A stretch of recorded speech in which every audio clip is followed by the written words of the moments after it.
themselves and their neighbors safe. And we're seeing new and creative means of supporting one another. For example, a number of distilleries across the state have switched their production from vodka or whiskey to make hand sanitizer. With demand surging and hand sanitizer in short supply, more and more hospitals are struggling to keep it in stock, and these distilleries are stepping up to fill the void. Jonathan Lackerich is the head distiller and co-founder of the En Route Republic Distillery in Denison, Texas, and said they got a call from Texoma Medical Center asking if they could help. Of course, he said yes. But businesses like this aren't alone. Beloved Texas grocery chain, H-E-B, has taken steps to make shopping easier for seniors who are at most risk if they contract the coronavirus. H-E-B partnered with Favor Delivery to take grocery delivery, a service many Americans already utilize, and make it more accessible to seniors. They can pick up the phone, place an order, and have everything they need delivered to their front door within a few hours, all without having to leave home. We've also seen other organizations working to adapt to these challenging circumstances. The Boys and Girls Club of Greater Houston partnered with the Houston Food Bank to open a drive-through pantry. Families can get a whole week's worth of healthy meals without ever stepping out of the car. Of course, it's not just businesses and organizations who are helping out. People are helping other people. People are donating blood to alleviate the critical shortage that hospitals are facing. And all of us should consider, if we can, donating blood. They're leaving notes in neighbors' mailboxes offering to run errands and pick up supplies. On social media, school teachers that are at home are offering to help parents with their math, science, or other subjects that they may be struggling to teach their kids while they're at home and not at school. Neighbors helping neighbors, friends helping strangers, Texans helping Texans. That's one thing I love about this great country. Our communities always jump into action to help any way they can. They do what it takes to survive a crisis and keep one another safe and healthy until we emerge on the other side. Mr. President, it's time for the Senate to do its part. There's been no event in my lifetime that has had this big an impact on the physical and economic health of our country.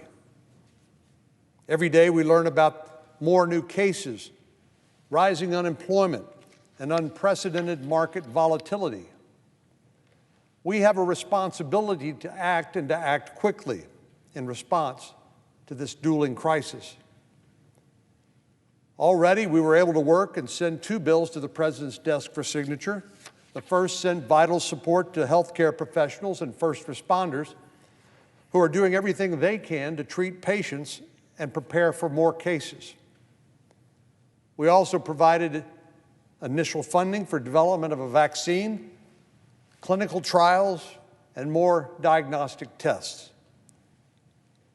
The second bill we passed focused more on the small businesses and the individual workers who are impacted economically. It included changes in unemployment insurance so that those who find themselves out of a job can promptly take advantage of these benefits, and made paid sick and family leave available for workers impacted by the virus. That's what we did in these first 2 bills. Were they perfect? Well, no. The second bill in particular fell short in a number of areas. It was largely negotiated by Secretary of the Treasury Mnuchin and Speaker Pelosi. But we decided that in the interest of the greater good and the country and the people who were hurting during this crisis, that we in the Senate would pass it expeditiously. As the saying goes, you can't let the perfect be the enemy of the good. We acted quickly to get both bills to the President's desk because the circumstances demanded it. Sadly, over the last few days, our colleagues on the other side of the aisle have been oblivious to the sense of urgency that every other American seems to understand. After the original intense bipartisan negotiations, we were finalizing a third relief bill, which included, by definition, ideas from both Republicans and Democrats. We were optimistic that we'd be able to take up and pass the bill on Sunday, or at least get it started and pass the bill on Monday, but clearly that didn't happen. Our Democratic colleagues blocked us from even debating the bill, not once, but twice. The minority leader said the bill, which his members had helped write, wasn't good enough. He spent the next 3 days trying to change the bill to include provisions that he thought were more important priorities during a national emergency. Things like tax credits for solar panels and tighter emission standards for airlines, proposals that have absolutely nothing to do with this crisis. After a few incredulous days, America woke up to the news today that our Democratic colleagues are finally ready to stop this posturing and this obstruction and to get this job done. After blocking this bill twice and holding up this emergency lifeline, here's what the minority leader claims is a victory. He says the Democrats expanded unemployment insurance to help laid-off workers and those who are self-employed. But, Mr. President, as we all know, that was already part of the bill that had been negotiated between Democrats and Republicans. Then the minority leader said Americans will get direct aid, but we've been talking about that for weeks. That was part of the bill that Democrats blocked twice. And let's be clear about this. Here we are, members of the United States Congress, getting a paycheck, and they have the temerity to block 2 times emergency aid to people who have no income at all through no fault of their own. It's outrageous.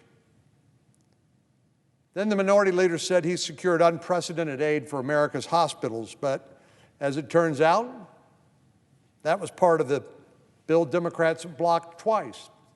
It was the subject of bipartisan negotiations, and we thought a consensus. Well, the bill that Democrats blocked twice was a bipartisan bill to begin with. Democrats and Republicans worked together and agreed to each of these points before the first votes were cast.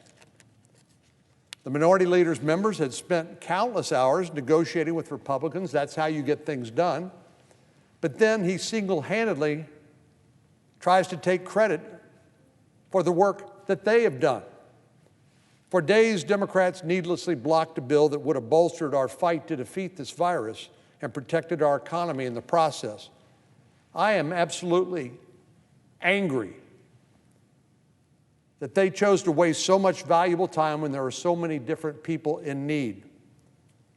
But I'm also relieved that they finally agreed to quit playing their partisan games so we can vote on this legislation today. This bill sends desperately needed funding to hospitals that are struggling to manage an influx of patients and helps fight the shortage of masks and other personal protective equipment, one of the priorities my governor had mentioned to me. It provides the direct financial assistance that was already in the 2 bills that our Democratic colleagues blocked. A family of 4 will receive up to $3,400 under this legislation, which will go a long way to throwing that lifeline to them and cover their rent, groceries, electric bills, and other expenses until they can make other arrangements, like apply for unemployment insurance under our beefed-up provisions. This legislation will also provide relief for small businesses that are struggling to stay afloat. Many of these businesses have had to shut down because they've been ordered by the government to do so. And now they need some help to make sure that the jobs they currently provide will still be available when we get to the other side of this crisis. And particularly, we need to make sure that the employees they depend on and will depend on in the future will still be there when they reopen their doors. With both the physical and economic health of our country in crisis, this bold legislation is our best path forward.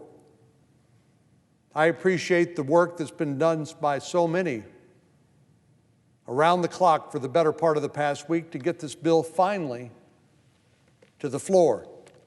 And I look forward to supporting it so that my constituents, the 29 million people that call Texas home, will get help as soon as possible. As we prepare to pass this legislation and send it to the House, I urge them to act quickly. But you may recall, Mr. President, it was Speaker Pelosi who flew back into town after a week-long recess, dropped an 1,100-page bill, and made all these outrageous new demands, clearing out their partisan or ideological outbox or wish list.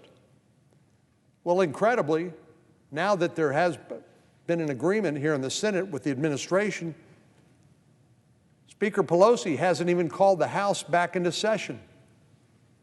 Matter of fact, they gavelled in session and out of session today, and they won't be back in session until tomorrow.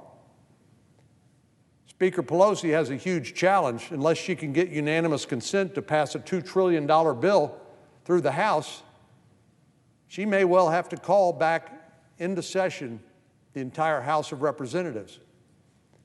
With restricted flights because of the lack of demand and the cost cutting that airlines are going through, with the concerns about people sheltering in place, maintaining social distance and good hygiene to stop the spread of this virus, Speaker Pelosi has created a terrible problem for herself. But more importantly, she's created even more of a problem for the rest of the country, because we need to get this passed out of the Senate today and out of the House into the President as soon as possible. The American people are depending on us to respond responsibly in a bipartisan way during an emergency like this, and we cannot let them down.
Mr. President, Senator from Tennessee. are we in a quorum call? No.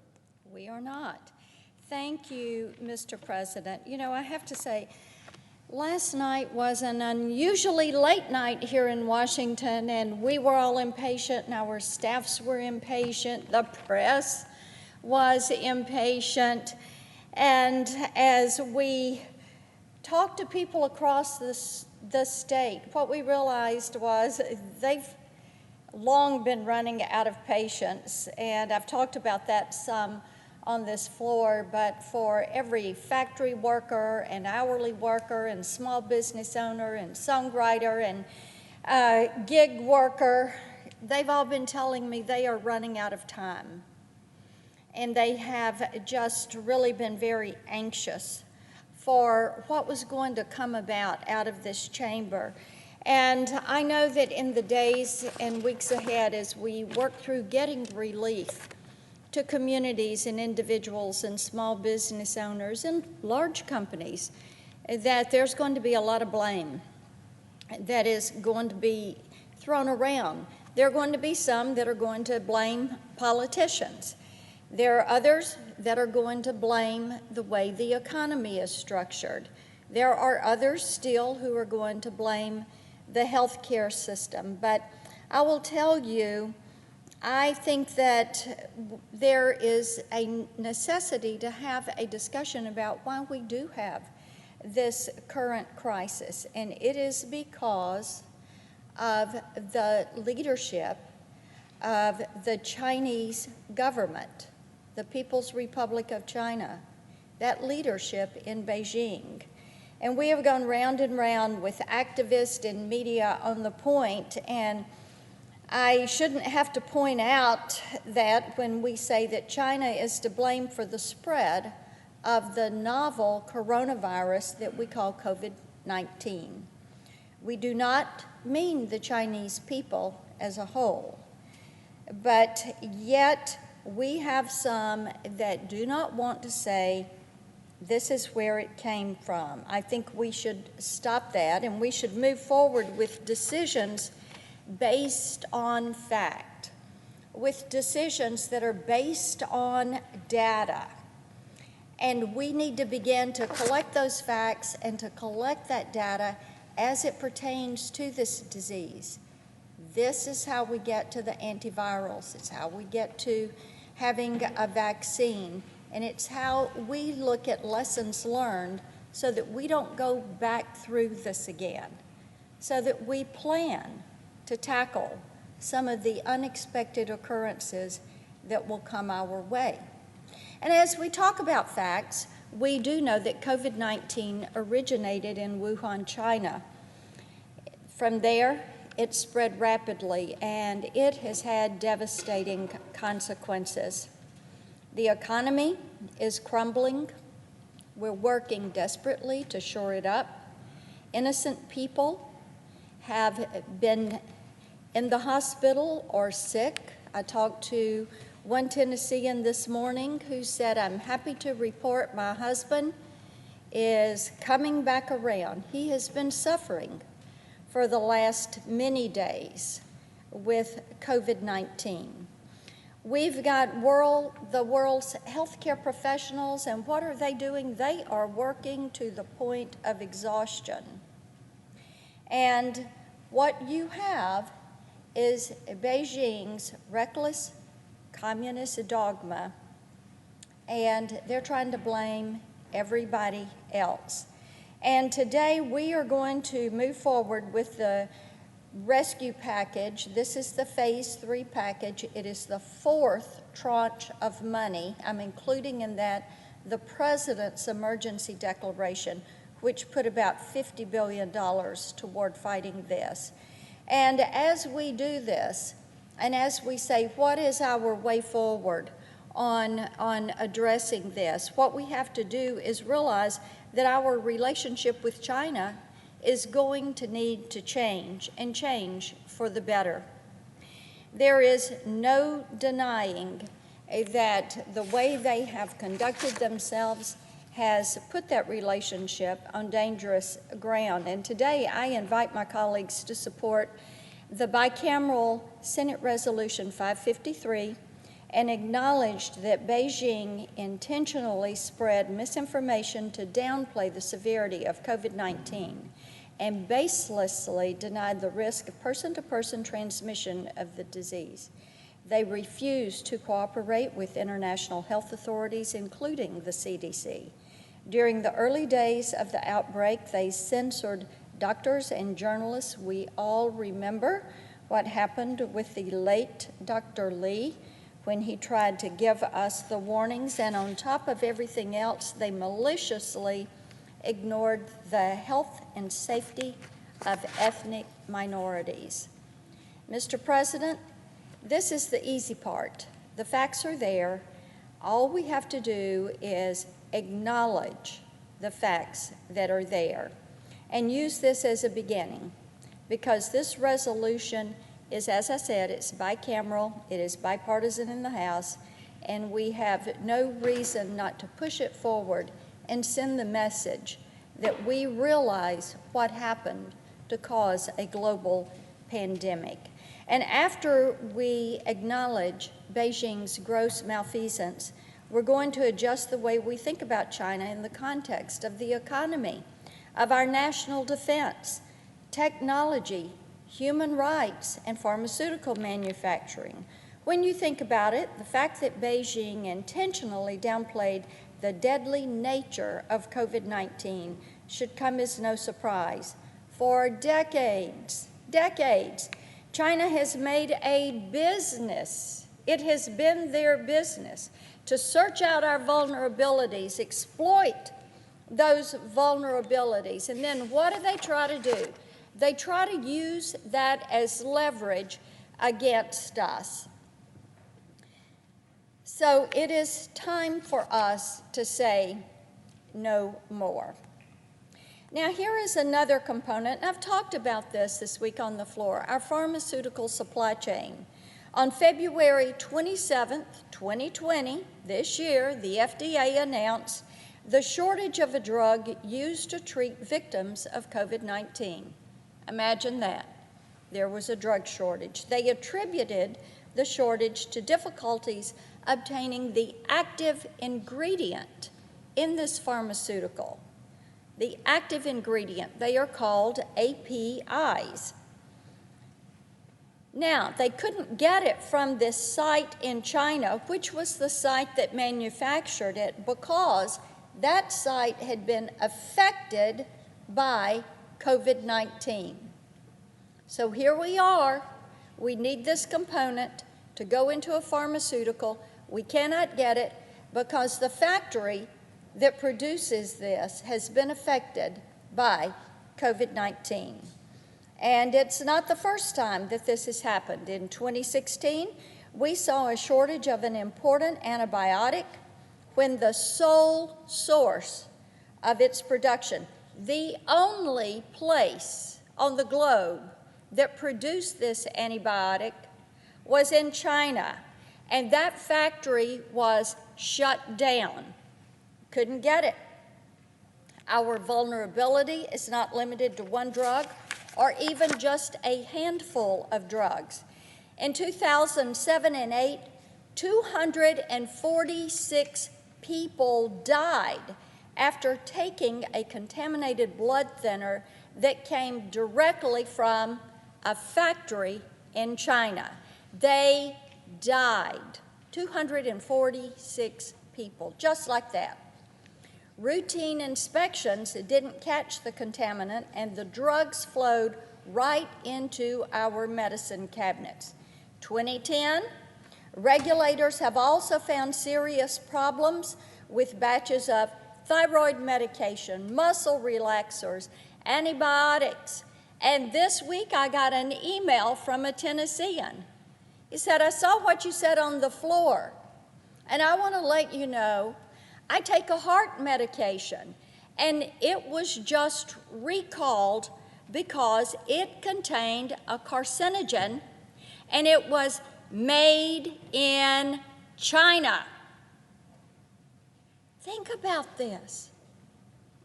These are the pharmaceuticals we take to return ourselves to health and wellness, to manage chronic conditions. And here we have example after example of things that are contaminated, are not what they're intended to be. These are basic, common medications. In 2018, the FDA recalled several blood pressure medications made in China that were contaminated with cancer-causing toxins. Now, I would imagine there are a few people that come to work every day in this building that take a blood pressure medication. What if you had been taking one for a period of time and it contained the cancer-causing toxins? Americans deserve better than this from their pharmaceutical supply chain. If we allow this to continue, we are going to do so at our own peril. I encourage my colleagues to support the Bipartisan Securing America's Medicine Cabinet, or SAMC Act. Senator Menendez has worked on this legislation with me, and I'm grateful to him for his support. Mr. President, you are working on legislation that would address some of these issues. Bring this pharmaceutical manufacturing back into the United States of America. We need to end Chinese control over our health and wellness in this pharmaceutical supply chain. This may seem like something that is too large or too risky an undertaking, but we have already paid dearly for our reliance on Chinese drug manufacturers, and it's not going to stop, because that vulnerability is leverage in the hands of madmen in Beijing who seek nothing but power and will go to any lengths to acquire that power. They don't care who they hurt. It's clear with this global pandemic. They don't care if it is innocent people that are sick or maybe even that lose their life. And they defy us. They defy us when we try to stop them. It's time that we rise to the challenge and that we return the supply chain. I yield the floor and note the absence of a quorum. Roll. Mr. Alexander.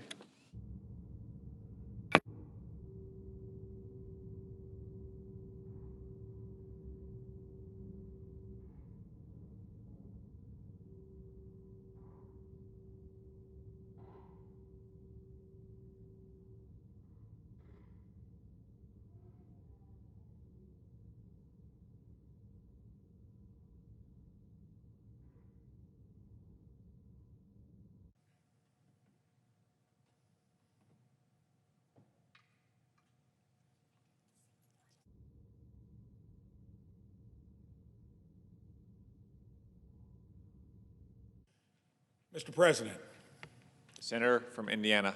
are we in a quorum call? Yes. Could we lift the quorum call? Without objection.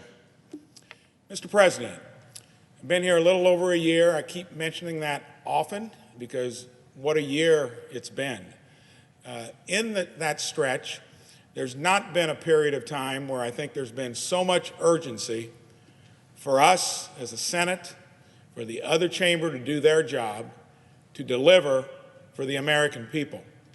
We're in the midst of a crisis that, in building a business over 37, 38 years, you've constantly got hurdles to jump. You never really know the clear outcome.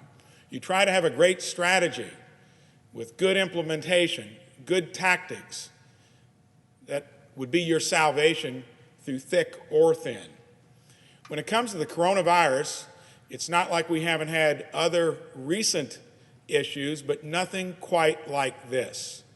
To where it started in another country, it's gone across the world, and it now looks like that vector into our country, we may be dealing with it on the broadest scale.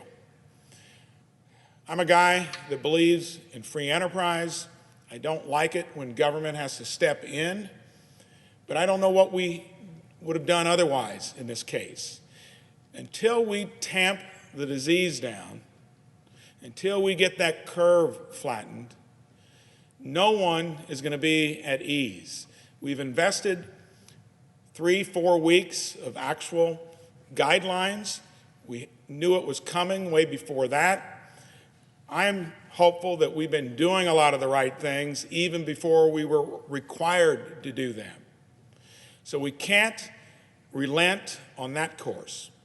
On the other hand, never in my wildest dreams would I have imagined an economy could be affected like it has. Get stories from my home state of Indiana all the time. And not only from the places like hotels, restaurants, bars, airlines. I think our senior senator actually either went home or came out here, might have been the only person on the plane. That's a graphic example of how this is impacting commerce. The hotel owner I talked to, 2% occupancy in the week before. So we've come together. This past weekend, we worked through it. I think that's the first time since I've been here that on a legislative matter, we've done that. Had Democrats and Republicans at the grassroots level working to deliver what I think is a good package. It focuses on, number one, who needs it the most, workers that have been displaced and small business owners. It also has got stuff in for the broader part of the economy. Urgency is the key. We're working through right now some short-term corrections, and I hope that doesn't thwart the process. We should have had this across the finish line Sunday evening to where it could have been delivered on Monday morning, and we would still have the nation on high alert about what we're going to do here, and it can only come from here in this case. I'm going to segue into, we need to get that done today, and I'm going to be for it. Each state, each senator, each representative is going to have to deliver to the small business owners, the individuals that have been displaced by this. And I've got a team back in Indiana that has taken on just a big spectrum of casework. And I invite you, when this legislation gets across the finish line, to make sure you reach out to our office. Many of our cases, regrettably, have been along the lines of helping folks interface with the VA. Sadly, I wish there were fewer of them, but we've had really good luck. We interfaced when a cruise ship had Hoosiers stranded, and we're able to follow up on the process to make sure they came back. Currently dealing with cases where you're stranded overseas. Whatever it is, come to our Senate office. We've got a great team, and they've helped a lot of Hoosiers out already. I want to end on a positive note. I think this has got the country down because everything you see is in the context of negativity. I like the fact that aspirationally, many are already talking about what we're going to do when we come out of it. And through prayers and through all the stuff Americans, Hoosiers have done, I think we're going to see that curve start to flatten. And I like the approach we've taken to put the emphasis on the disease, because until those numbers go down, no one is going to be at ease.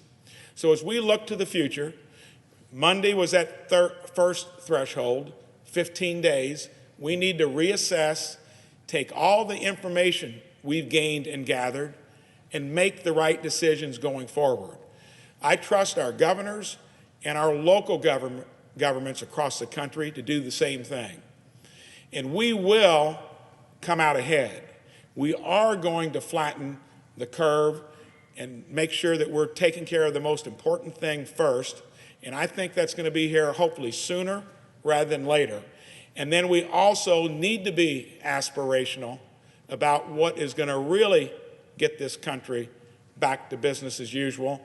And that's when we can have Main Street going back the way it was a month or two ago, when we can recapture the best economy that we've probably ever had in history. And I know Hoosiers will do their job, they will be aspirational, and Americans across the country will do the same. I yield the floor. I notice the absence of a quorum. The clerk will call the roll. Mr. Alexander.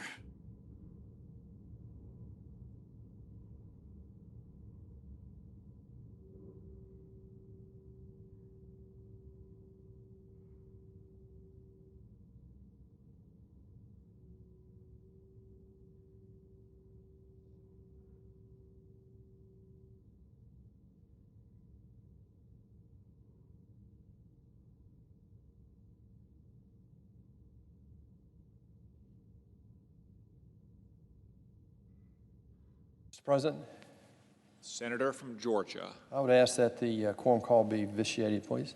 Without objection. Mr. President, we're on the cusp of a historic bill today, bipartisan bill, that we took a different approach thanks to Republican leadership, where we put the leaders of each of the committees, both Democrat and Republicans, to focus on their portion of the needs behind this COVID-19 crisis. Before I get into my remarks today, though, I want to remind the colleagues here today that we have sponsored a resolution recognizing and thanking all the people in America who are stepping up and, as others said, put their own health and their family's health at risk to make sure that their neighbors and friends and patients and business partners are taken care of. I'm talking about supply chain people, healthcare workers, transportation workers, all the people in the country, ag industry, all the people in the country who are keeping the essential needs of our population going. While restaurants are closed, they have takeout services, even here in Washington, D.C. That is not an easy thing to do for those folks. It's a lost leader. They're losing money on it. And I wanted to make sure that we recognize in the midst of this crisis how Americans are responding. Americans always respond to crisis in a better way than anybody else in the history of the world, in my opinion. Sometimes we're not always the quickest to recognize that we're in a crisis, but right now we are responding to this one right here before us. As a matter of fact, Mr. President, I believe we have two crises today. One is obviously the medical crisis, the healthcare crisis that we now are characterizing as COVID-19 virus. We know how it originated, and we know now what other countries are learning from that who are ahead of us in the cycle. But because of that, we have a connecting economic crisis that we're trying to deal with in this piece of legislation today. I hope we can get this done tonight. I don't see any reason why we can't. We have a deal. There are some questions here in the last hour, but I think we'll get those done and hopefully get this voted on and get this voted on tonight.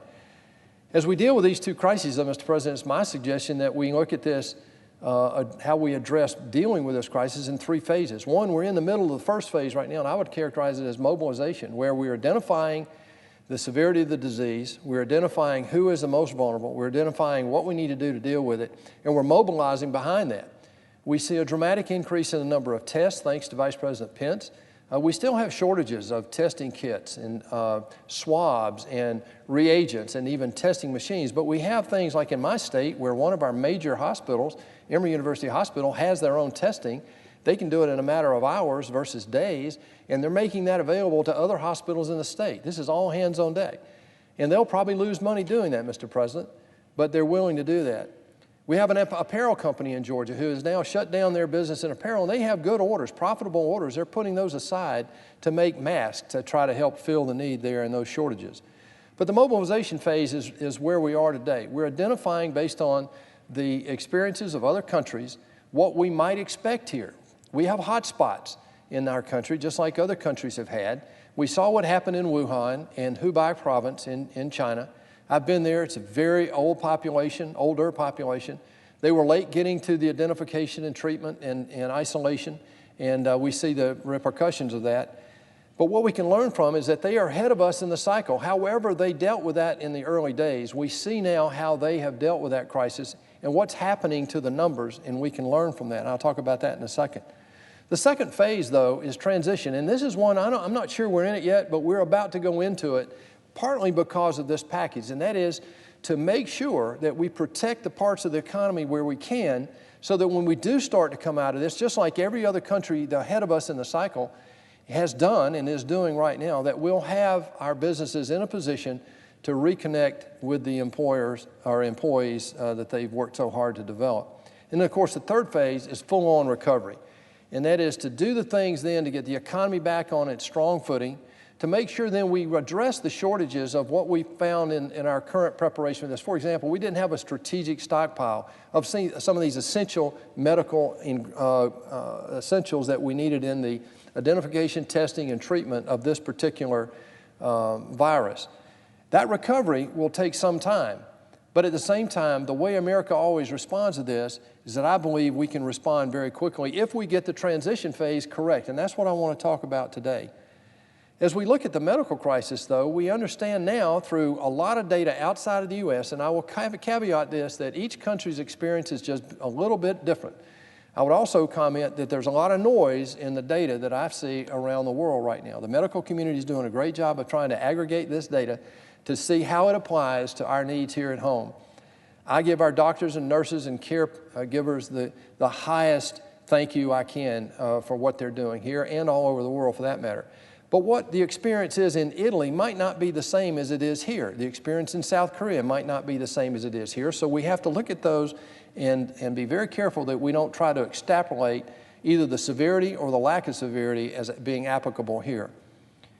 This particular, what we do know though, before I get to the bill, is that in the World Health Organization just this week has published an update to their numbers, and they're characterizing this disease this way. And look, every country has a little bit different infection rate, a little different mortality rate. I believe the United States, because we haven't tested as broadly as some of the other countries like South Korea have done, we don't know what the denominator is yet, so we really don't know what the mortality rate is or the infection rate for that matter. But this is what the World Health Organization is doing. Just to put this in perspective, that about 80% of the people infected with this COVID-19 virus will probably have a mild, that's the way they characterize it, a mild experience with this disease. 15% will be serious enough to go to a hospital particularly, and then of that 5% will be critical patients, typically generally toward the more vulnerable patients, elderly, people with respiratory existing diseases, and or potentially immune deficiencies.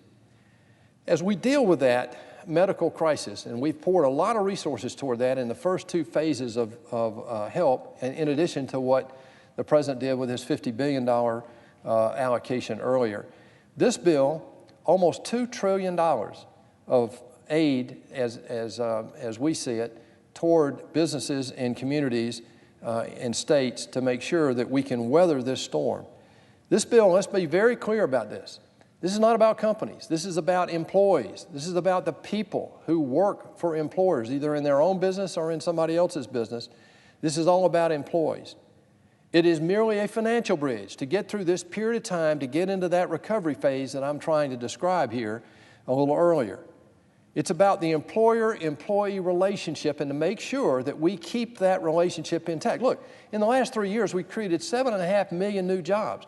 Prior to this crisis, this Cova virus crisis, we had an economy that was just booming, created 7.5 million new jobs. We had 7.5 million job openings, as a matter of fact, and only 5 million people looking for work. So we had a situation where we had the economy moving in the right direction, and then this hits, and we want to make sure we don't lose any of those jobs. And for that reason, we focused on the employer-employee relationship. Yes, we plussed up unemployment benefits for the state so that they're not overwhelmed, but we made sure that the employer had the liquidity to keep these people employed. And in that vein, we did not want to have a liquidity crisis, which we could very well have right now because of shutting these businesses down. We didn't want that liquidity crisis to turn into an insolvency crisis. We can deal with the liquidity issue. It's very difficult to come back and deal with companies that have gone insolvent and are now in bankruptcy proceedings. That is a very long and difficult process. It's difficult to come back from. We do not want to do that, and that was the primary purpose of most of the facets of this bill, some $2 trillion. I'll say this about that. There are two major components to do that. One is a small business continues. Now, a little over 50% of the people who work in America work for companies that have 500 employees or fewer. That's a new learning for me. That's changed dramatically. But it is the engine. This is not new news. This is the engine of new job growth. We know that in the last 3 years. Well, we have $350 billion directly targeted toward those small businesses, who can then, by the way, go to their existing local banker and get this facility done, a government-backed loan guarantee. In addition to that, there's $454 billion directed at other businesses, plus another $58 billion towards strategically important industries like our airline industry and so forth. And again, most of this money is in the form of loan guarantees to provide liquidity to keep the employee employed with their employer. It's no more difficult than that. But one other thing that's not being talked about, and I want to highlight this, and that is $454 billion is historic. That's a lot of money. But it has the ability through the Treasury that they can actually lever that up in terms of the way that the money goes out to banks. It can be levered up to $3 or $4 trillion. So what we're talking about here is the potential of up to $5 trillion of liquidity into our economy. This is historic. It should be enough to shock the system to see, okay, there's going to be liquidity there. There may be some growing pains in the early days, but the liquidity is going to be there to weather this storm, to bridge this crisis.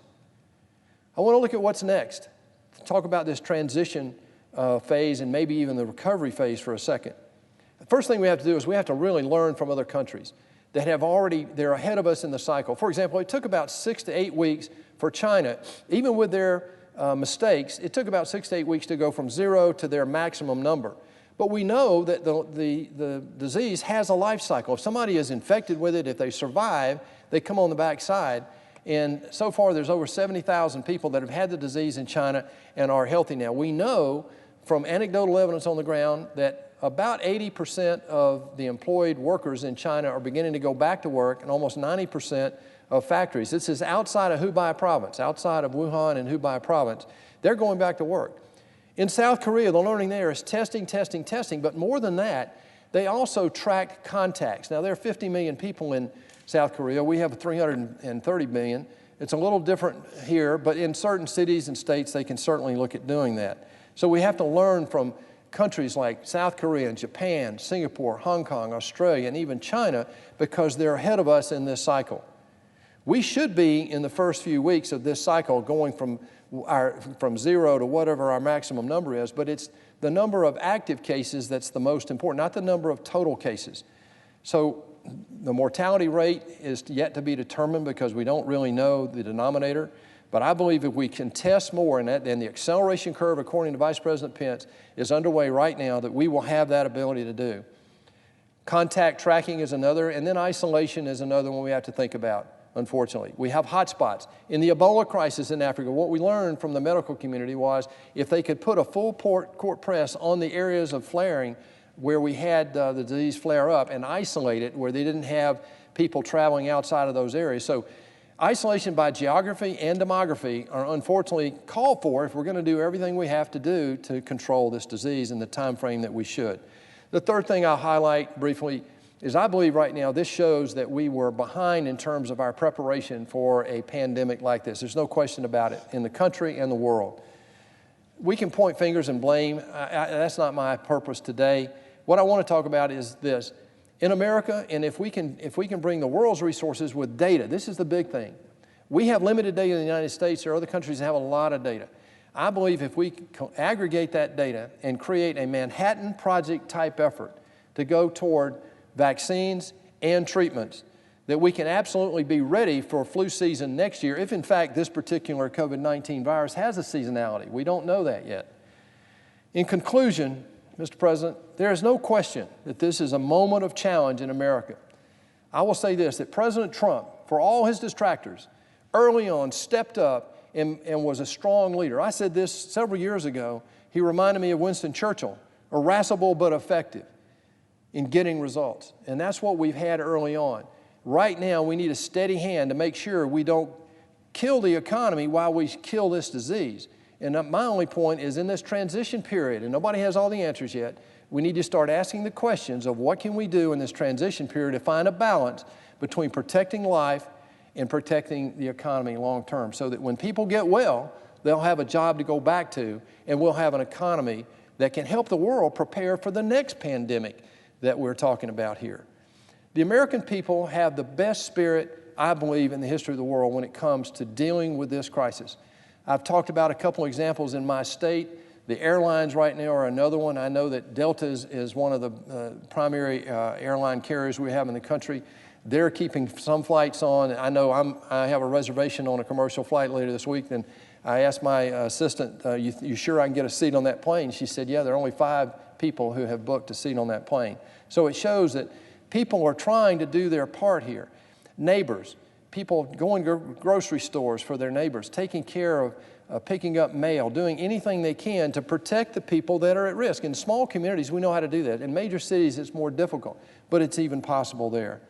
I'll conclude with this, Mr. President. There is a day coming, and it's not that far off, that we'll be behind the top end of this curve in America.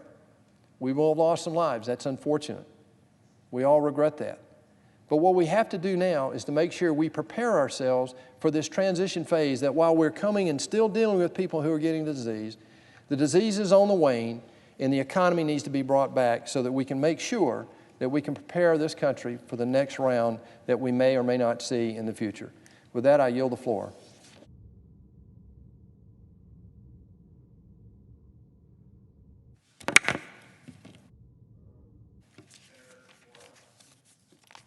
I received a call a few hours ago from someone I've known for a long time, and a gentleman in his, I would say, early to mid-90s.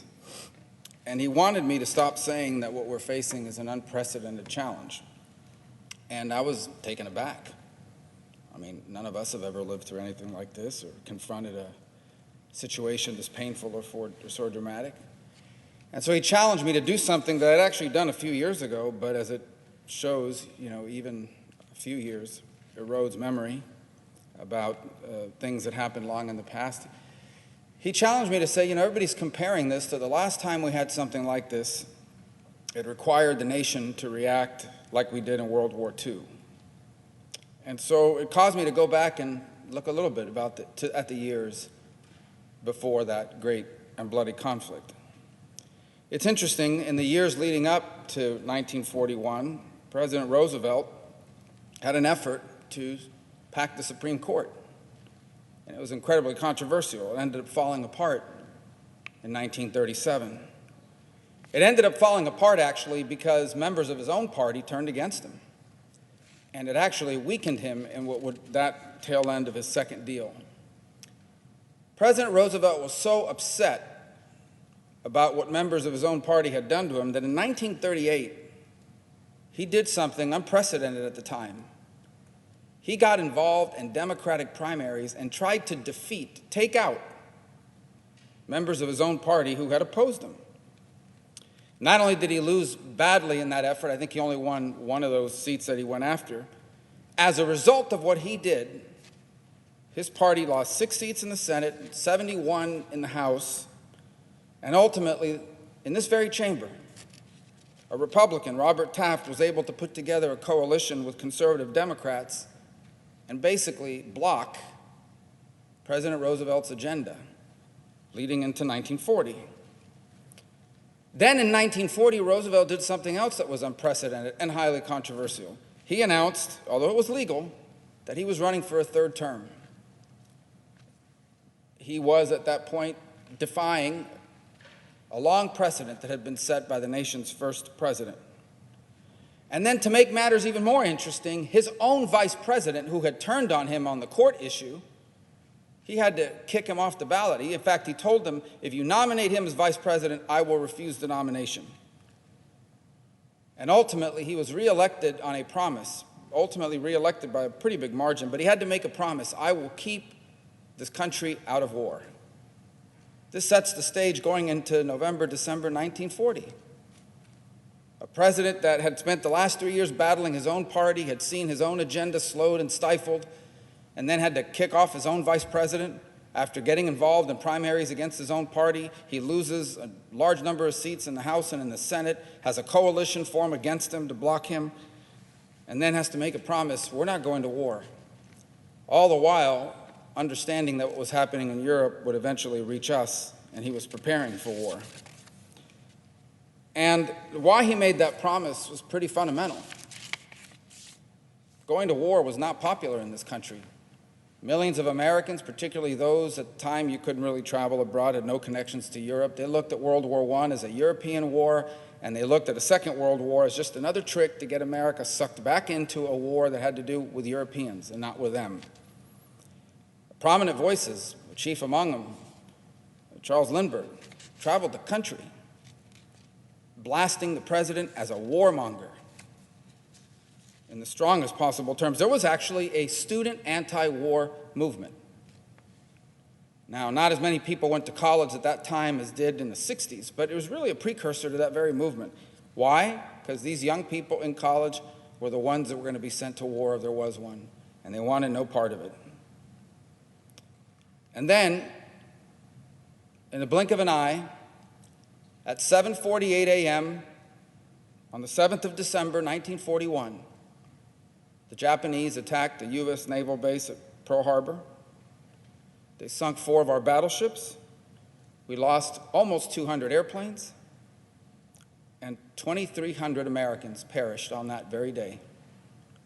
Even to the end of the war, it remained the 3rd bloodiest day of that very bloody conflict.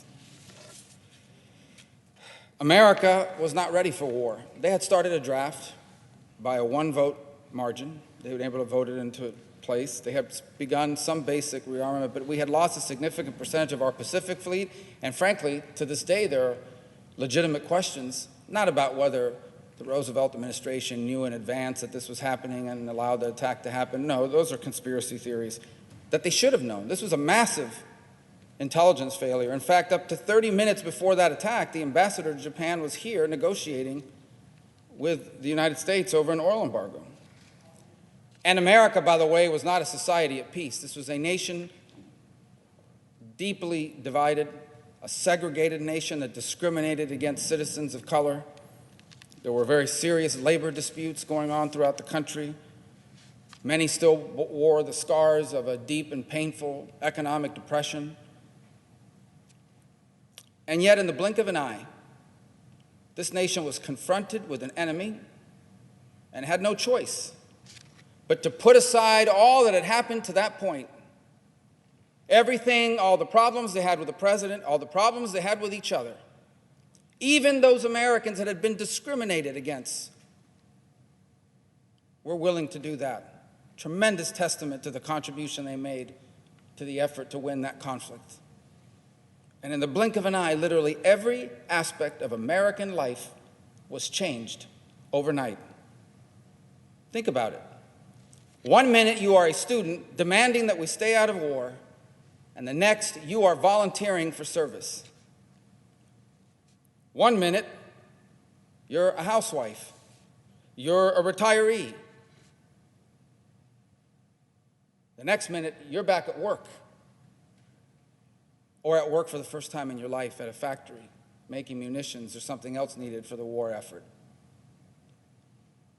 School kids, children, were put to work in farms because so many people had left farming to move and fill the industrial jobs, because the men that would have otherwise fulfilled those jobs were now wearing a uniform and dying by the hundreds every day, and then by the thousands all over the world. We rationed food. There was food rationing. You could only eat so much. A family only got so much. Gasoline was rationed. I think it was 3 gallons a week, if I'm not mistaken. Clothes was rationed. You know, the government stepped in and said, you can't build kitchen appliances, no refrigerators, no ovens, no vacuum cleaners, none of it. We need all of our industrial capacity to fight and win a war. People on the coasts, and you still see old pictures of this to this day, off Miami Beach, off New York, people had to have these, turn your lights off at night and close the shades to your window because there were German U-boats just off our East Coast. People were asked to make tremendous sacrifices. Not for 3 months, not for 6 weeks, for over 3 years and longer. And sacrifices ultimately, perhaps the greatest of all, they sent their sons and fathers off to die in the defense of this country and of our freedoms. I do not mean to diminish the challenges that are being asked of us now. There isn't 5 minutes that goes by that I don't get a call, a text, or an email from a small business who just 2 weeks ago was having its best year ever, talking about hiring new people, and now they're bankrupt. They're done. They're finished. And they may never reopen again. From a young couple I talked about earlier today in a video that I made, 2 weeks ago, recently married, planning to start a family, both had good careers. The next minute, both out of a job, not sure if the place they work in will ever exist again, not knowing where to go. 1 minute, you're the father in a family or the mother in a family who has never had a day in your life where you were not employed by someone. And the next, you're being told, go to a website or call this number, you need to go get unemployment. They don't know how to do it. They've never done it. So I do not mean to diminish the sacrifices that our people are already making. I simply mean to put it in perspective and also to give a little bit of clarity as to what will be required of us to win this war. Because in the end, our enemy is not a nation state. It doesn't wear a uniform.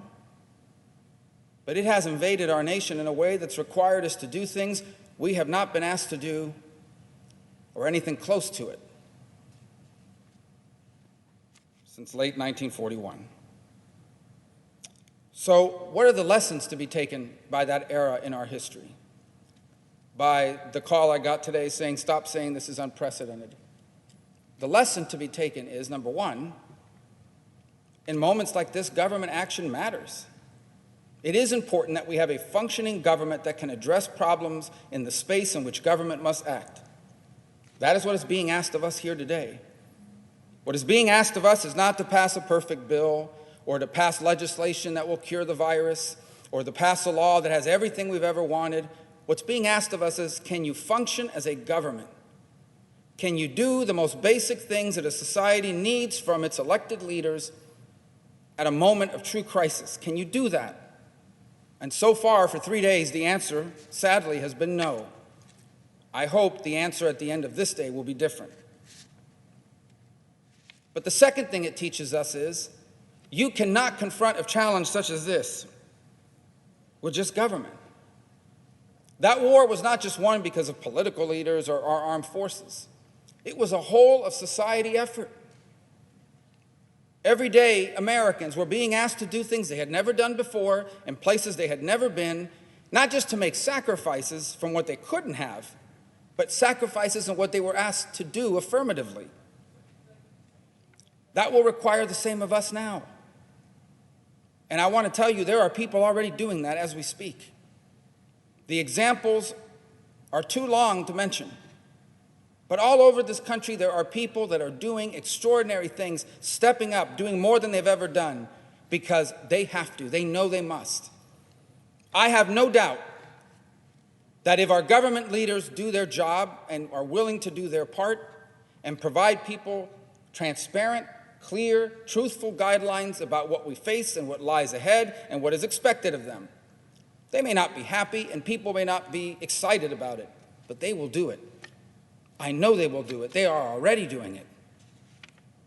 The third lesson is the awesome power of our country when a diverse population of go-getters, the most creative people that have ever walked the earth, come together, put aside their differences to confront a threat they face in common. And again, that is not possible. You can't ask of that of a society. You can't ask people to put aside their differences, put aside the trivial, put aside the things they don't agree on, and focus on the one thing that threatens us all. You can't ask them to do that if you're not willing to do it yourself. And it appears, at least up till this moment, that we have failed to do it. I hope today is a difference in that regard. We shall see. But it takes me back to the point I made originally. What is our job in this? Well, let me say that we are asking, and I say we, those of us in government at every level, are asking of our people to do some very difficult things.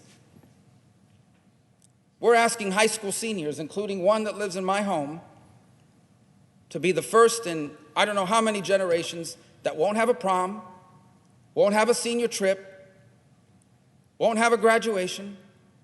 Now, I know all those things may seem trivial and pale in comparison to World War II, but for a 17-year-old, these are a rite of passage. And there are many high school seniors in this country that will not get that this year. We're going to ask small businesses, and have asked them already, you need to close your doors. You can't open, you can't work, you can't make money, you can't allow customers to come in. We've asked people not to go to work. In fact, we've told them not to leave their homes. Over half this country is on an order, don't leave your house unless you're going to the doctor, the pharmacy, the gas station, or the grocery store. We're asking nurses and doctors to confront a virus that can infect them and their families and kill them and their families, just like anybody else, to do so on double shifts, oftentimes without the gear and the equipment to protect them. We're asking truck drivers to drive all night, also vulnerable to the virus, also worried about all the other things all of us are worried about, drive all night, because tomorrow those shelves need to be stocked with all the things that people are buying because they're afraid it's going to run out. And how can we ask that of our society if for 3.5 days we can't even vote on a law? We can't even walk to the front of this place and lift our finger up or down and say yes or no. We can't even do that. Spending the taxpayers' money on behalf of the taxpayers in a moment of critical crisis? I don't mean to be negative because, frankly, I hope that today is a day we'll get this solved, but there are still other people that have to weigh in here. In the House, outside commentators, people still emailing and texting, can we change this, can we change that? I just don't know how we can ask people to do all these things we need to ask them to do, and in return tell them, by the way, we're going to take our sweet time to do our part, and our part's the easiest one. And you can just imagine, extrapolate what we're facing now and take it back to 1941. Imagine if back then people would have been saying, boy, this is a great chance. This is a good opportunity to get back at FDR. This is a great opportunity now. He's in war. Let's roll back the New Deal. Let's really stick it to him for what he did 6 years ago with that court thing. Or the reverse, if he would have said, boy, this is a good opportunity to use the war powers that a president has to steamroll my political opponents and put in place whatever I want and run them over. Or imagine if we were saying, we need to build a lot of ships, but I'm not going to vote to build it unless you're building it in my state.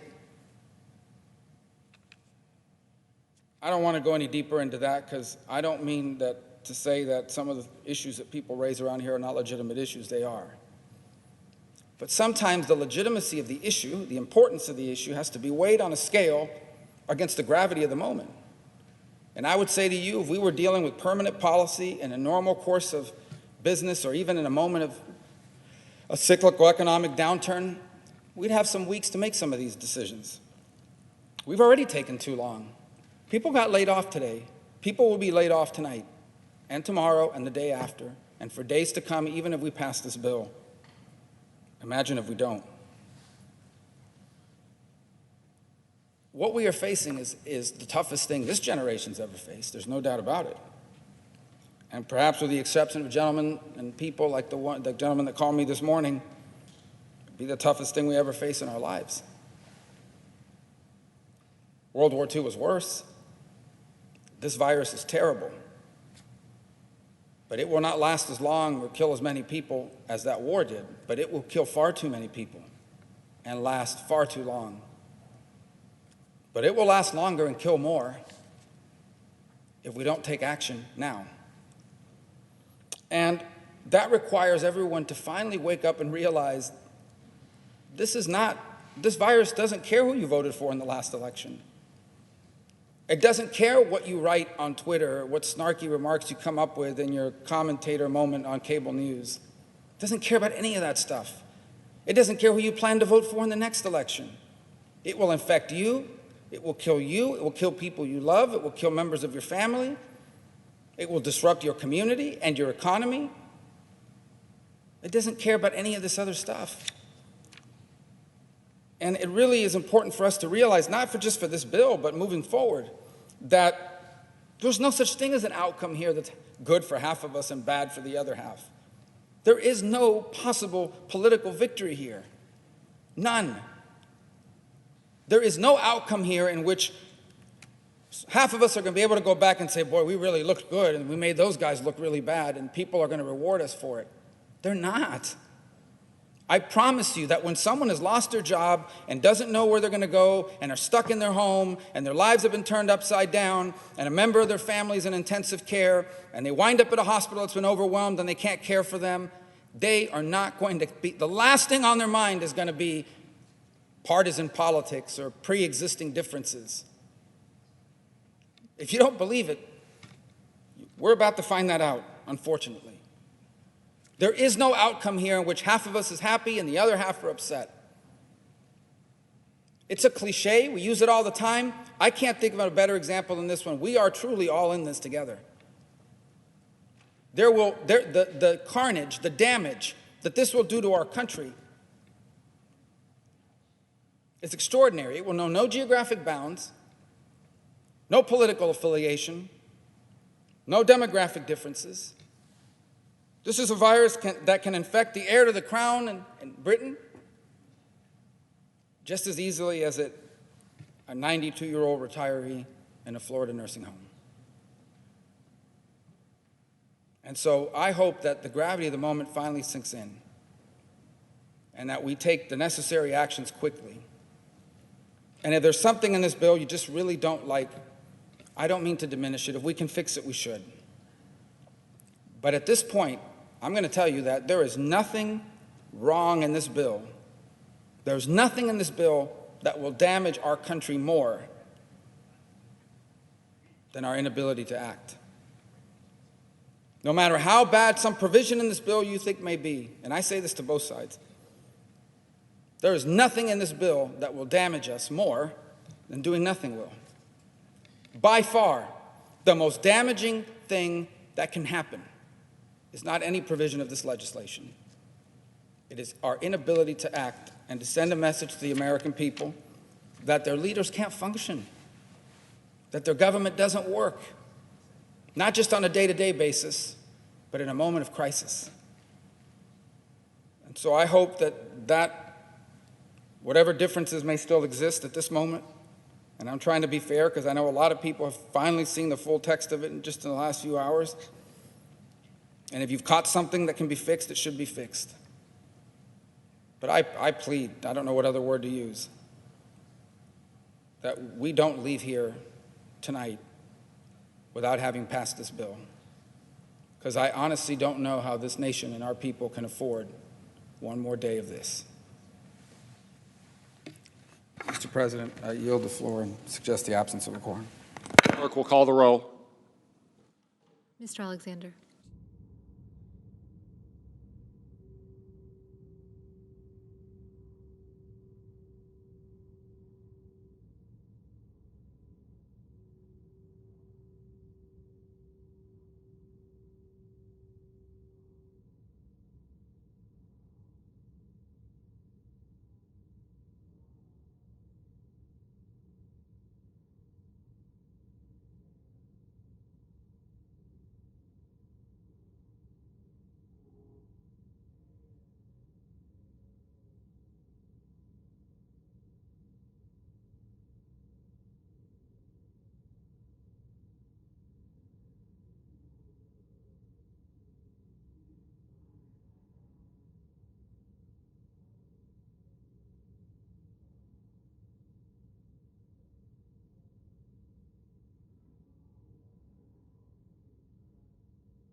Madam President.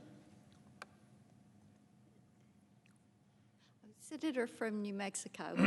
Thank you very much, Madam President. Are we in a quorum call? We are in a Yes, quorum I call. would ask, Madam President, to vitiate the quorum call. Without objection. Yeah. Thank you today, Madam President, and thank you for the recognition. Today, New Mexico and the nation face a pandemic the likes of which we have not seen in over 100 years. And today, the Senate must act to pass the largest relief package for the American people in our history. First, I'd like to extend my thoughts and prayers to everyone who is personally affected by this coronavirus pandemic. I thank the healthcare workers who are working long hours and risking their own health to save lives. They are performing a national service. The numbers of infected individuals and the rapidly rising death toll are staggering. If we do not follow public health experts' advice, the totals could be truly horrifying. In New Mexico, we have over 100 diagnosed cases, and today the first death in our state was reported. A senior citizen from Eddy County in southeastern part of our state passed away on Sunday. All New Mexicans are facing new challenges, a threat to our health, a threat to our economy. My top priority is easing this hardship and making sure New Mexicans have what they need to stay healthy and to stay economically afloat. With that in mind, I'm rising today to tell New Mexicans relief is on the way. Relief to American workers who have been put out of work, and to small businesses that are making impossible decisions because of the coronavirus pandemic. Relief to our hospitals and frontline healthcare workers facing an overwhelmed healthcare system in the coming weeks and months. And relief to states and local governments that are doing their best to take care of their residents and maintain essential services. State and local governments are desperately in need of assistance. Only the federal government can provide. And tribal governments to whom we owe trust and treaty obligations to provide health care, education, and community assistance, particularly in times of need. After days of furious negotiations, I'm pleased and relieved that Democrats and Republicans were able to reach agreement on what will be the largest federal relief effort in our history. The times demand a response of this magnitude. The stay-at-home orders, which make no mistake are necessary to stop the virus, threaten the livelihoods of millions of working families that live paycheck to paycheck. Millions of small businesses are in dire need of help. They power our economy, but simply can't survive during the kind of economic downturn we now face. The federal government has the power to make sure that people can take the public health measures that are necessary while also staying afloat financially. We here in the Senate need to make absolutely sure that everyone, not just those at the top, that everyone is taken care of and can weather this crisis. I'm strongly supportive of the small business relief in this bill, which includes loans of up to $10 million that can be forgiven and turned into grants if employees are kept on the payroll. This relief will go through the Small Business Administration and be available to any business or nonprofit under 500 employees. With Democrats at the negotiating table, we worked toward that goal. And as a result, American workers will receive 4 months more of unemployment insurance instead of just 3. Because so many Americans are now out of work, we need an expanded unemployment insurance plan. This plan extends unemployment to the self-employed for the first time.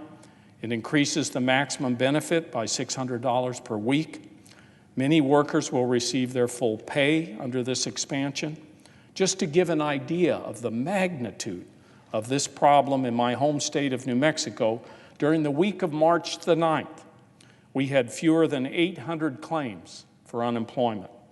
This last week we had 11,000, and now we are receiving 7,000 every day. Also, because Democrats stood firm, our health care system will see an infusion of $55 billion more dollars into the Marshall Plan for health care. The total public health care investment in this bill is now $150 billion. We will establish a $150 billion relief fund for state, local, and tribal governments to help cover costs of fighting this virus. New Mexico is eligible for up to $1.25 billion from this fund. And we will bring accountability and transparency to the relief for industry and large corporations. This relief bill puts in transparency and independent oversight, and also makes sure that elected politicians, including the president, are not the beneficiaries of this fund. We face a national crisis of monumental proportions, and I'm heartened that Republicans and Democrats in this body joined together over the last several days to face this crisis together as a nation. This is what we do as Americans. And I have hope that as we continue to face down this crisis in the coming weeks and months, we will continue to do so in a united fashion. As Vice Chair of the Senate Indian Affairs Committee, I've been particularly focused on making sure that Indian country is not left out, and ensuring that tribes who are on the front lines of this public health and economic crisis have the resources they need and deserve. Together with my Democratic colleagues, I fought for and secured an $8 billion set-aside for tribal governments and their enterprises. This tribal relief fund will provide the 574 federally recognized Indian tribes with flexible resources they need during the COVID-19 response. And I'm glad we found bipartisan agreement on this. We also secured over $2 billion in emergency funding for tribal needs, and this includes over $1 billion for the Indian Health Service that will be used for everything from expanding medical services to purchasing equipment to promoting public health education to expanding telehealth services and increasing disease surveillance. And over $700 million that will go to the Bureau of Indian Affairs, the Bureau of Indian Education, and the HUD, Office of Native American Programs. These funds will assist tribal governments as they make their way through this crisis and support their members.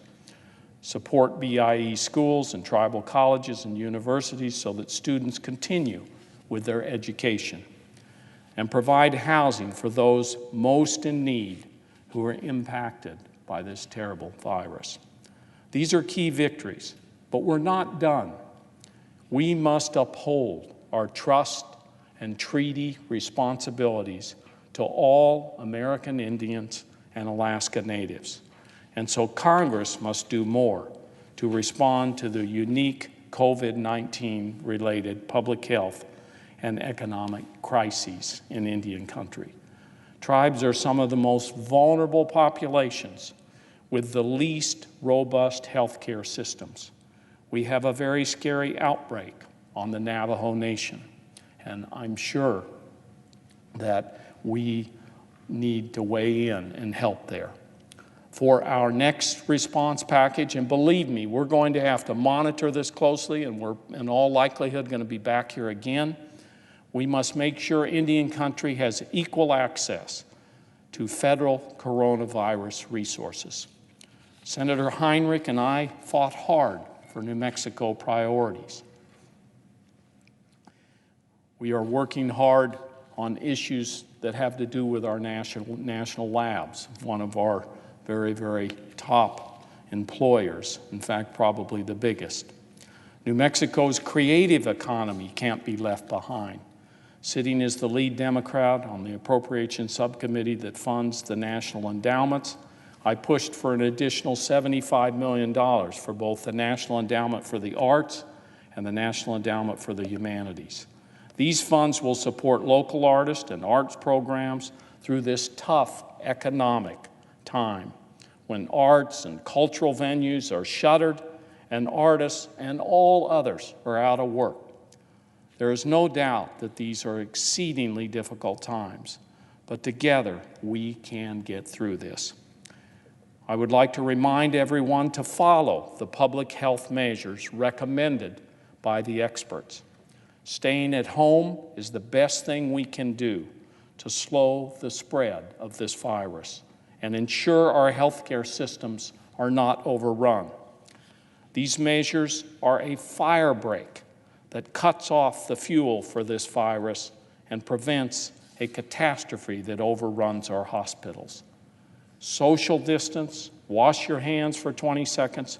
We all have an important part to play in containing COVID-19 and keeping ourselves and our neighbors and our communities safe. The state of New Mexico is under a stay-at-home order. I commend Governor Lujan Grisham for the quick and decisive action that she has taken, and she is focusing in on this like a laser beam. I know these measures are difficult and a hardship for many, but we will only be able to revive our economy once this public health crisis is abated.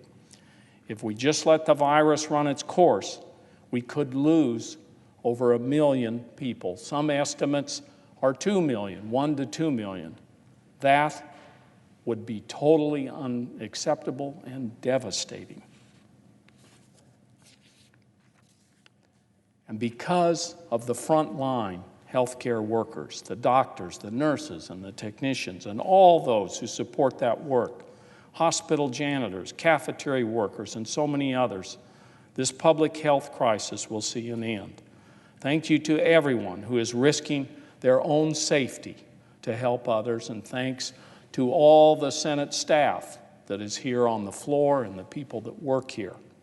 In the days and weeks and months ahead, we must continue to closely monitor all aspects of the impact of coronavirus on our nation's health and economy, and continue to decisively and aggressively respond to the needs of the American people. I am confident that, working together as one nation and one people, we will meet and beat this crisis and come out on the other end stronger. To conclude, we must pass this bill without delay. This is a good compromise, and we must act now. Madam President, I note the absence of a quorum. Clerk will call the roll. Mr. Alexander.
Madam President.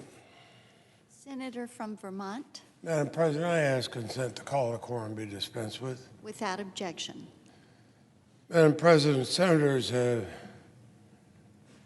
been working very hard to respond to the crisis that's facing our whole nation. Each one of us has certain things in our states that might be unique, but we also are here for all of America. And all of America is suffering. I know my staff in Vermont, my staff down here, the appropriation staff have been working every day, every night till midnight or later, weekends. Nobody's had any time off. I've been proud to work with them, even though we have set up, as I would hope all would do, a way so we could teleconference and we can work remotely. Earlier this week, we were faced with the prospect of a bill that was very one-sided. Republicans and Democrats had not done what we do best, sitting down and putting it together. We were given almost a take it or leave it bill. And I applaud Senator Schumer, who said, come back together. Let's not pass that bill, which leaves out so much of America, so much of the people that we represent. Let us come together, both Republicans and Democrats, and find a better bill. Now, late last night, actually, it's close to this morning, agreement was reached in principle on such a bill. The appropriators do only a part of it. But Senator Shelby and I have tried to work together to have something where all the Appropriations Committee, or the vast majority of the Appropriations Committee, Republicans and Democrats would agree, and we did that. And that's what we had before us. I'm sorry that there seems to be some slow up now. I think that senators have, and senators again of both parties, have worked so hard to put together something we can all agree on. We have something we should be able to agree on. We should be able to vote. I agree with the discussions that, speaking of just our party, discussions that Senator Schumer had this morning. We all know that none of us got every single thing we want. Just as I'm sure my Republican friends have not got every single thing they want. And is any bill perfect, especially something of this unprecedented magnitude? Of course not. But we're at a point where reality has to overcome rhetoric. We have to stand up and be the conscience of the nation, as we have been in the past and can be today. It is time for senators to come together and vote. I know on our side, Senator Schumer, under his leadership, and the others were ready to do that. It's interesting. I don't think people realize that even in our caucus, we go across the political spectrum. We all had different things we wanted. I'm the dean of the Senate. I'm the most senior member here. I have things that I want. I'm not going to get everything I want. Neither is the presiding officer. Neither is anybody here. But America would get a lot more than it has now. A lot more than it has now. Let's do this for America. Let's pass this bill. Let's bring it up. Let's vote on it. Let's stop saying, oh, but yes, you have 98, 99% of what I want, but I've got this other little piece, or I've got this other little piece. No. As Americans, we should say, it's reality time, not rhetoric time. Reality trumps rhetoric any day. Let's go ahead and vote.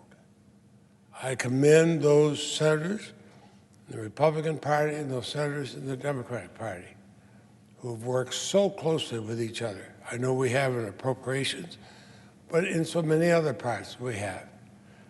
And it's time to say, okay, let's vote. With that, Mr. President, I will suggest the absence of a quorum. Clerk will call the roll. Mr. Alexander.